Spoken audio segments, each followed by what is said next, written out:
domestic setting, because it's an intimate relationship, it's so personal. That's possibly why it's so destructive, because the person that's dominating you makes a study of everything about you that's vulnerable for them to use when they choose to annihilate you and to make you malleable and do whatever it is that they feel in that moment you should be doing or not doing.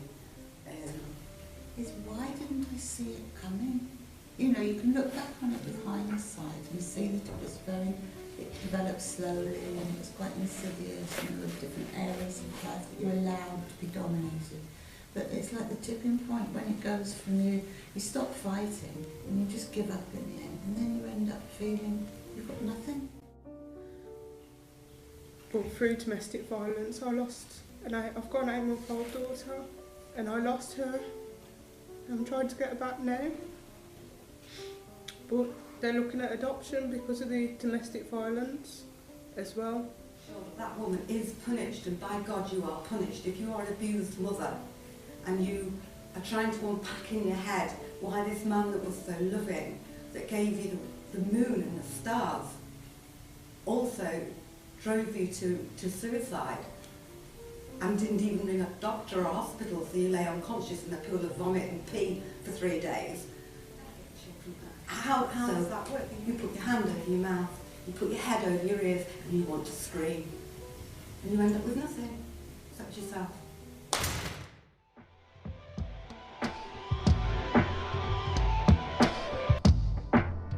Fear. Fear. Violence. Violence. Violence. Broken. Lonely. Lonely. Lonely. Stress. Lonely. Stress. Stress. Threatened. Stress. Threatened. Stress. Lifeless. Stress. Lifeless. Lifeless.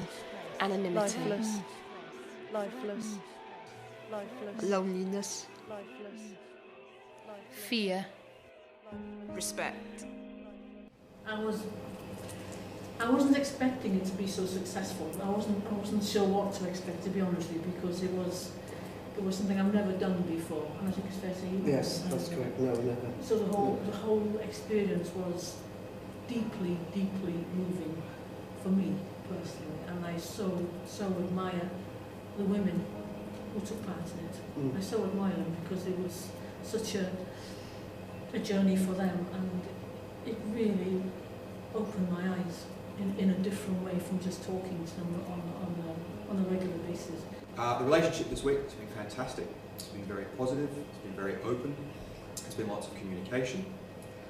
We've all been trepidatious in terms of the project because it's been something new for everybody involved, for Katser, for Chicken Shed, for the participants and Gwynedd Domestic Abuse Services.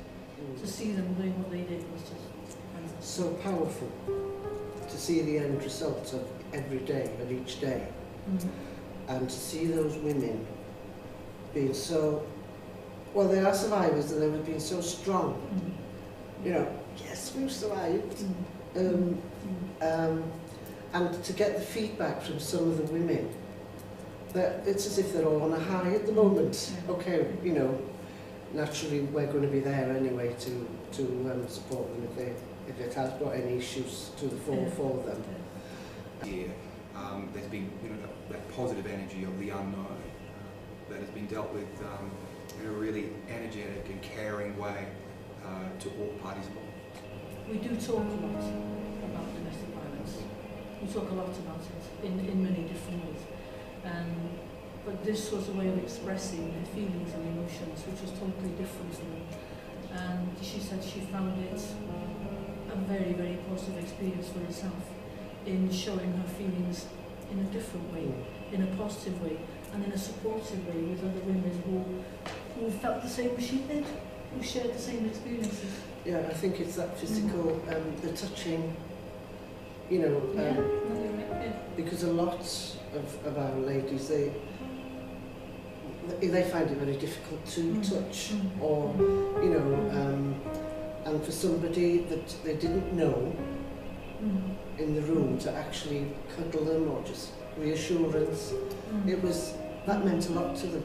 And from a personal point of view, on Tuesday, when I came in, when you were actually doing the end, you know, well, I stood there and I just, tears came to my eyes, because I was so proud of the women as well.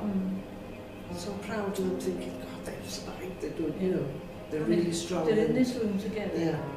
doing actually quite difficult stuff and sharing difficult experiences. But they're doing it together and moving forward. And I was quite humbled by it actually. I really was humbled by it. And there was that lady talking about who was one of our volunteers, when she was sitting, she actually couldn't get out of her chair. No. She was just like rooted there thinking, gosh, I can't move because I'm so moved by all this. I'm just going to sit here. And she was really, wasn't she? It is, it's, you know, she sat there. Yeah. And I understood what she was saying, because I could have quite easily have sat there myself for excuse me, a good half hour just to... Yeah, take it all. Yeah. That's brilliant. That was fantastic. So That's it. That was great. It was sensational. Fear. Hurt. Power. Family. Trust. Fear. Hurt. Anonymity. Gratitude. Family. Loneliness. Trust. Fear. Till it happens to you, you all know how I feel.